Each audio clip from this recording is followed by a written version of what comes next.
네, 오늘은 5월 4일 수요일입니다. 본문은 룻기 2장 24절에서 23절이고요. 제목은 복받는 성도는 말만 하지 않습니다. 식사할 때에 보아스가 룻에게 이르되 이리로 와서 떡을 먹으며 내 떡 조각을 초에 찍으라 하므로 룻이 곡식 빼는 자 곁에 앉으니 그가 볶은 곡식을 주매 룻이 배불리 먹고 남았더라.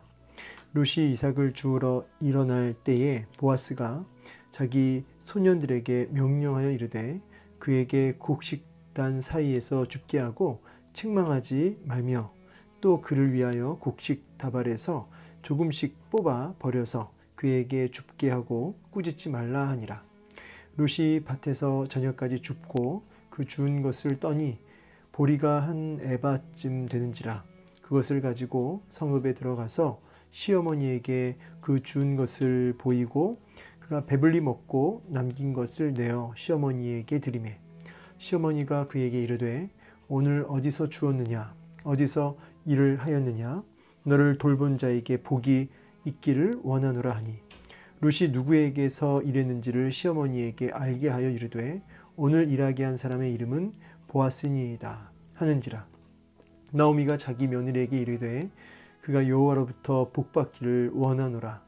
그가 살아있는 자와 죽은 자에게 은혜 베풀기를 그치지 아니하도다 하고 나오미가 또 그에게 이르되 그 사람은 우리와 가까우니라.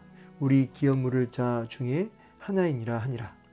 모압 여인 룻이 이르되 그가 내게 또 이르기를 내 추수를 다 마치기까지 너는 내 소년들에게 가까이 있으라 하더이다 하니 나오미가 며느리 룻에게 이르되 내 딸아 너는 그의 소녀들과 함께 나가고 다른 밭에서 사람을 만나지 아니하는 것이 좋으니라 하는지라. 이에 룻이 보아스의 소녀들에게 가까이 있어서 보리 추수와 밀 추수를 마치기까지 이삭을 주우며 그의 시어머니와 함께 거주하니라. 아멘. 오늘 본문을 통해서 말씀하시는 주의 음성 듣고 마음으로 깨우쳐라 순종하는 열매 있기를 소망합니다. 자, 이제 오늘 이제 14절부터 마지막 절까지 보게 될 텐데요. 크게 14절부터 16절은 룻을 점심 식사에 초대하는 보아스의 모습을 이제 보게 됩니다. 그리고 이제 17절에서 19절은 많은 곡식을 주어서 이제 집으로 가는 이제 룻의 모습을 보게 되고요. 그리고 이제 20절에서 23절까지 이제 보아스가 누구인지를 이제 알게 된 룻의 모습을 보게 됩니다. 이렇게 이제 크게 이제 세 단락으로 보게 되는데, 이제 특별히 이 고엘제도, 기업을 물어든 사람, 되물으는 사람, 기업을 물어주는 사람이라고 제가 이제 말씀을 드렸는데, 율법에 대한 이런 고엘 명령은 좀 다양합니다. 그래서 뭐 원수를 갚는 부분도 있고, 땅을 갚는 부분도 있고, 또 자식을 이제 보게 하는 그런 낳게 하는 그런 의미에서의 이 되무르는 사람으로 이 고엘이라는 제도가 있는 것인데, 특별히 참 중요한 포인트가 이사야서 49장 7절 말씀이죠. 이게 이제 똑같이 고엘에 대한 말씀인데 구속자로 번역을 했어요. 이 고엘이라는 단어를. 그래서 예수님의 피로 이렇게 우리의 생명을 다시 사셔서 그야말로 이제 기업을 물으신 거죠. 하나님이 우리의 기업 되시게끔. 그래서 진정한 오늘 보아스가 기쁨을 잃어버린 나오미를 또 자녀가 끊어진 그 가정을 회복시켰던 것처럼 오늘 이 보아스의 실체이신 예수 그리스도께서 기쁨을 잃어버린 나오미와 같이 죄로 인해서 기쁨을 잃어버린 그야말로 마라가 돼버린 우리 인생 속에 보아스의 실체이신 예수님이 오셔서 기업을 다시 이렇게 물으셨죠. 그래서 우리에게 하나님 나라를 기업으로 허락하신 겁니다. 그래서 진정한 기쁨을 회복시키시는 진정한 고엘의 성취자 되시는 분이 바로 예수님이라고 할 수 있습니다. 이 고엘 제도도 철저하게 예수님을 이렇게 가리키는, 보여주고자 하는 그런 율법으로 우리가 이해하시면 좋겠습니다. 이 구속자. 자, 이 부분을 이제 참고하고 넘어가셨으면 좋겠습니다. 자, 그러면서 내용을 좀 들어가자면 이제 일을 했으니까 이제 점심시간쯤 되어서 이제 다 같이 이제 식사 이제 하고 있는 모습인데요. 보아스가 아마 이제 이삭을 줍고 있는 룻에게 뭐라고 하냐면 이리 오라는 거예요. 와서 같이 떡 먹고 그리고 이 식초에다가 찍어서 먹어라. 이제 소스죠, 소스. 여기서 말하는 초는 소스예요. 예. 떡 조각을 소스에 찍어서 먹어라. 이거는 이제 굉장히 큰 환대입니다. 왜냐하면 유대인들이 이방인하고 같이 있는 것 자체를 부정하게 여기는데 식탁의 자리로까지 이렇게 불러서 같이 앉아 먹는 것 자체가 이건 교제를 의미하거든요. 이거는 이제 완전히 받아들여졌다는 뜻이에요. 받아들여졌다. 그래서 이게 14절 같이 식사하는 이 장면이 그냥 그렇구나 하고 넘어갈 장면이 아니고요. 대단한 장면이에요. 대단한 장면. 이 보아스가 이 룻을 온전히 품어내는, 온전히 이렇게 받아서 이 공동체 안으로 들어오게 되는 이런 부분을 보게 되고, 또 같이 있던 자들도 그걸 막 기분 나빠하거나 뭐 이제 우리가 얼굴 표정을 못 봐서 모르겠지만 뭐 보아스가 시키니까 뭐 꼼짝없이 뭐 해야 되겠죠. 근데 어쨌든 다 같이 앉아서 이제 식사를 하게 되는 모습, 그리고 또 룻이 배불리 먹고 남았다고 하는 이 모습까지도 우리가 보게 됩니다. 이렇게 용납되어지고 받아들여지는 이 엄청난 이 큰 환대, 사실은 자격 없는 룻이 이런 큰 환대, 받아들여지는 이런 은혜와 사랑을 아마 처음 받아본 게 아닐까. 이방인이 유대 땅에 와서. 여러분 이제 이런 묵상을 해봅니다. 사실 우리는 하나님 나라에 받아들여질 수 없는 그런 죄인이죠. 우리가 꼭 룻과 같아요. 우리는 죄인으로서 하나님 나라에 받아들여질 수가 없다고요. 왜요? 더러운 죄인이니까. 마치 룻을 그렇게 평가하듯이 유대인들이 하나님 나라에 감히 뭐 식탁 교제가 웬 말입니까? 뭐 완전히 받아들여질 수가 없죠. 그런데 보아스라고 하는 한 사람이 중간다리가 되어서 이 룻을 이렇게 이 공동체 안으로 이렇게 받아들여 주신 것처럼, 오늘 우리 예수 그리스도께서 우리 이 죄인인 나를 그렇게 받아들여 주심으로 하나님 나라 안으로 들어오게 하시고 같이 교제하게 하시고 형제 자매가 되게 하시고, 그렇죠? 예. 그래서 예수님을 통해서 받아들여진 것이죠. 하나님 나라로. 예. 그래서 여기서 이 받아들여지는 이 큰 환대를 보면서 예수님이 자격 없는 나를 받아주심으로 이렇게 넉넉하게, 이렇게 풍족하게 먹이시고 넉넉하게 입히시고 먹이시는 그런 놀라운 축복, 이 구원의 축복을 우리가 바라보게 한다는 것입니다. 자, 그래서 이 보아스도 예수님의 그림자다. 우리가 이렇게 얘기할 수 있겠고요. 예수님을 보여주고자 하는 하나의 이 수단이다, 도구다. 룻이 이삭을 주우러 이제 또 일어날 때 밥 다 먹었으니까 일하러 가야겠죠. 근데 보아스가 뒤에 살짝 소년들 불러가지고 일하는 소년들 불러서 명령합니다. 뭐라고 하냐면 책망하지 말아라. 곡식단 사이에서 죽게 하고, 뭐 이제 사실은 이렇게 멀찌감치 떨어져서 떨어진 거 보면서 이렇게 막 줍는 건데, 그게 아니라 이렇게 아예 그냥 곡식 그 단이 있지 않습니까? 그 사이에 그냥 들어와 가지고 적극적으로 죽도록 하라는 거죠. 그 일에 있어서 창피 주지 말고 어떤 인격적인 어떤 모독도 주지 말고 그 어떤 책망하지 말라는 거예요. 오히려 조금씩 뽑아가지고 땅에다가 이렇게 흘려버려서 많이 줍도록 하라는 거죠. 그러니까 여러분 이런 디테일한 아주 뭐랄까 세심함을 보게 되죠. 세심한 배려. 여러분 이제 이 사랑을 베풀 때요, 우리가 얼마든지 말로 뭐 기도해 주겠습니다, 뭐 힘내세요라고 우리가 이렇게 입술로 그를 이렇게 위로할 수 있고요. 그를 뭐 어려운 이웃을 얼마든지 이렇게 도울 수 있죠. 그런데 이렇게 세심하게, 그야말로 디테일하게 어떤 감정까지도, 룻의 감정까지도 이렇게 생각하면서 이렇게 세심한 배려와 사랑을 베푸는 이 보아스의 모습을 보면서 성도가 이웃 사랑을 어떻게 해야 되는지에 대해서 참 이렇게 묵상하게 합니다. 자, 여러분 이웃 사랑 성도로서 어떻게 해야 될까요? 신약으로 가면 딱 나오죠. 요한일서 3장 18절에서 24절 말씀이에요. 제가 읽어드릴까요? 자녀들아, 우리가 말과 혀로만 사랑하지 말고 행함과 진실함으로 하자. 이로써 우리가 진리에 속한 줄 알고 또 우리 마음을 주 앞에서 굳세게 하리니, 이는 우리 마음이 혹 우리를 책망할 일이 있어도 하나님은 우리의 마음보다 크시고 모든 것을 아시기 때문이라. 사랑하는 자들아, 만일 우리 마음이 우리를 책망할 것이 없으면 하나님 앞에서 담대함을 얻고 무엇인지 구하는 바를 그에게서 받나니, 이는 우리가 그의 계명을 지키고 그 앞에서 기뻐하시는 것을 행함이라. 그의 계명은 이것이니 곧 그 아들 예수 그리스도의 이름을 믿고 그가 우리에게 주신 계명대로 서로 사랑할 것이니라. 그의 계명을 지키는 자는 주 안에 거하고 주는 그의 안에 거하시나니, 우리에게 주신 성령으로 말미암아 그가 우리 안에 거하신 줄을 우리가 아느니라. 아멘.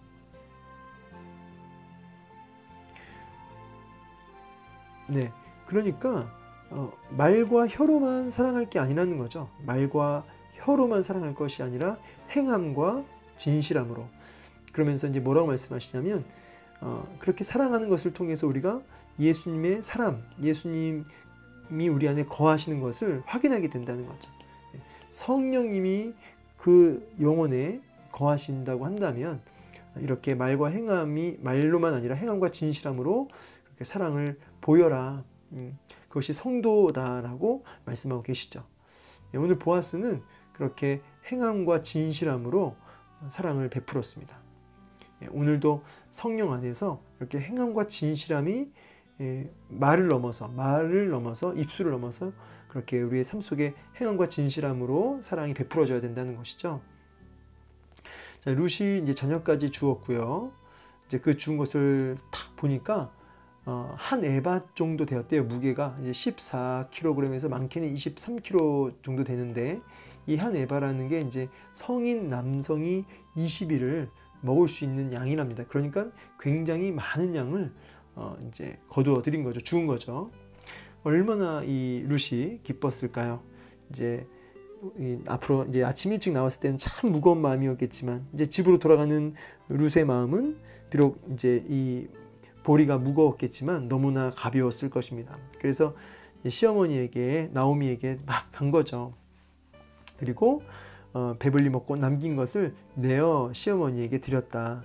저는 개인적으로 나오미를, 그러니까 시어머니를 생각하고 이제 본인이 먹다가 이제 어머니 거를 이렇게 또 챙겨 놓는 이 룻의 모습을 봅니다. 그러니까 엄마 드려야지, 시어머니 드려야지, 이런 마음으로 이제 사실은 본인이 지금 얻어먹는 위치잖아요. 이게 지금 자기가 먹을 만한 식탁이 아니라 정말 엄청난 그 환대를 받아서 먹을 수 없는, 자격 없는 그가 이렇게 자격을 얻어서, 은혜를 입어서 그 자리에 껴가지고 이제 먹고 있는 입장에 그 시어머니 거 챙기는 거 보니까 참 대단하다 싶습니다. 눈치가 보였을 텐데, 또 자기 거 먹는 것도 조심스러울 텐데, 시어머니 거를 이렇게 챙기는 이 룻, 이 이런 시어머니, 이런 며느리 오늘날 있을까 막 하면서 혹시라도 우리 시어머니를 비교하든지 우리 며느리를 비교하든지 그러시면 안 되겠습니다. 이제 그런 의미가 아니고, 여기서는 지금 성도가 어떤 존재냐를 보셔야 되는 거예요. 우리 며느리 막 보시고 우리 며느리는 안 그런 것 같은데 이런 거 하시면 안 되고요. 그렇게 여러분 며느리랑 비교하라고, 여러분 시어머니랑 비교하라고 이렇게 이 말씀 주시는 게 아니라, 성도가 어떠해야 되는지를 보여주고 있는 거죠. 그렇게 묵상을 하셔야지 잘못 묵상하시면 문제가 됩니다. 이런 뭡니까? 지금 이 지극한 사랑이에요. 지극한 사랑. 그리고 그 사랑이 그냥 머리와 입술에만 머물러 있지 않고 그렇게 행함과 진실함으로 끊임없이 나타나게 돼 있다는 거예요. 사랑이라고 한다는 건. 그러니까 이제 시어머니가 물어보죠. 오늘 어디서 주었느냐? 어디서 주었느냐? 이 줍는 일을 한 거잖아요, 우리가. 참 이 비참한 일인데, 그러나 이제 어머니가 그렇게 물어보니까 이제 얘기를 합니다. 그러면서 이 나오미가 이제 이 보아스인 걸 알지 못하고 일단 복을 선포합니다. 참 그분 너무 귀한 분이시다. 복 받기를 원한다 하면서 복을 선포하니까 그제서 이제 룻이 이제 보아스 밑에서 일했다는 이야기를 쭉 합니다. 굉장히 놀랐을 거예요. 왜냐하면 이 보아스가 이제 친족이고 그리고 고엘 제도를 물을 자격이 된 사람인 걸 나오미는 아니까, 나오미가 며느리한테 이제 그 보아스를 축복하면서 그가 살아있는 자와 죽은 자에게 은혜 베풀기를 그치지 않았다. 살아있는 자는 이제 누구죠? 지금 나오미랑 룻이죠. 죽은 자는 엘리멜렉, 이제 그 남편이죠. 남편과 그 남편들. 그러니까 그 살아있는 자와 죽은 자에게 이렇게 사랑을, 인애를 베푸는 그에게 하나님의 복이 임하기를. 여러분, 이건 정확한 말씀이죠. 여러분, 우리가 그렇게 하나님의 사랑을 이렇게 인애와 자비와 헤세드를 우리가 실천할 때 하나님께서 그것을 기뻐하시고요. 그에게 뭐가 임해요? 복이 임한다는 거죠. 물론 여기서 말하는 복은 단순하게 번영을 의미하는 게 아니고 하나님의 임재와 통치와 그를 이제 사로잡으시는, 붙드시는 그런 은혜로 받아들여져야 된다는 것이에요. 자, 나오미가 또 그에게 이르되 그 사람은 우리와 가까우니 우리의 기업 물을 자중에 하나다 라고 얘기합니다. 룻이 이제 알았죠. 모압 여인 룻이 이르되 그가 내게 또 이르기를 이제 추수 끝날 때까지 이렇게 오라고 했습니다. 그러니까 이제 나오미가 룻에게 이제 권면을 하죠. 딴 데 가지 말고, 절대 딴 데 가지 말고 있어라. 하나님의 예배하심, 하나님의 어떤 선하신 그 일하심이 있을 것이다 하고 이제 룻이 그렇게 추수 마치기까지 이제 그 미삭을 주우면서 있게 됩니다. 이 나오미는 이제 영적으로, 영적 감각으로 아마 하나님의 일하심이 이 가운데 작동되고 있다, 하나님의 지금 섭리가 있다, 이런 것들을 느꼈고 잠잠히 그것을 이제 지켜보는 마음, 기대하면서 이렇게 바라보는 마음이 있었을 것입니다. 말씀을 이제 마무리하겠습니다. 그야말로 마라, 정말 너무나 괴로운, 그냥 너무나 쓰고 고통스러운 나오미의 인생 속에 다시금 마라에서 나오미로 회복시키는, 기쁨으로 회복시키시는 하나님의 뭘 봐요? 일하심을 본다는 거죠. 오늘 본문을 통해서 아주 세심한 일하심. 그래서 이게 단순한 인간적인 선행을 넘어서 뭘 봐야 되는 거냐면 그 일하시는 하나님, 언약 안에 있는 백성들을 어떻게 책임지시고 어떻게 그 언약을 성취해 가시는지. 사실은 이제 보아스하고 이제 룻하고 잘 돼서 이제 다윗이 나오는 거잖아요. 이제 그렇죠? 쭉 족보에 다윗이 나오고 또 그 족보에서 예수님이 오시는 거잖아요. 결국은 이런 하나님의 그 언약 안에서 예수 그리스도를 바라보면서 이렇게 하나님의 그 일하심, 그래서 마라와 같은 우리 인생 속에 나오미가 되게 하시려고 오늘도 하나님은 뭐 하신다? 일하신다. 놀라운 섭리로, 우리가 예상할 수 없는 정말 기가 막힌, 우리가 볼 때는 우연으로 기가 막힌 하나님의 그런 방법으로 우리 상식과 우리의 어떤 계산을 초월해서 이렇게 놀랍게 일하시는 하나님의 손이 있다. 보이지 않는 그러나 분명한 하나님의 손이 있다. 이 부분을 우리가 볼 수 있는 거죠. 그래서 보아스의 단순한 사랑에만 너무 초점 맞추지 마시고 하나님의 그 일하심을 보면서 은근히 지금 우리가 여기도 안 나오지만 나오미가 지금 마음에 아마 설레임이 있었을 거예요. 기대함, 하나님을 향한 기대함을 가지고 인내하며 이제 바라보며 나아갈 수 있어야 된다는 거죠. 그래서 여러분, 오늘도 하나님의 일하심이 여러분 삶 속에 있습니다. 여러분 느끼든 못 느끼든 영혼을 열고 바라보시면서 하나님을 기대하시면서 설레어 하시면서 그렇게 인내하실 필요가 있습니다. 하나님은 일하고 계세요. 지금도 놀라운 방법으로, 어떻게 할지 모르요, 어떤 방법으로 어떻게 이루어 가실지 몰라요. 그러나 일하고 계시는 하나님, 그 하나님을 기대하라 이 말이에요. 그러면서 인내하면서 오늘도 내게 주어진 사명의 자리를 기쁨으로 감당하라 이 말이에요. 하나님이 어떻게 놀라운 역사로 정말 마라를 나오미 되게 하실 그 하나님을 기대하면서 말이죠. 그리고 나아가서 오늘도 말만 아니라 행함과 진실함으로 그렇게 사랑이 표현되어지는, 사랑이 나타나지는, 그에게 뭐가 있어요? 그에게 복이, 여호와로부터 복받는 비결이 이 안에 있다는 것이죠. 그게 성도, 복받는 성도의 모습이라는 거예요.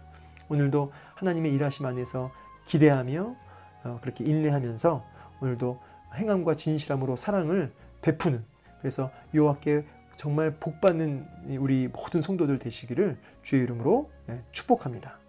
감사합니다.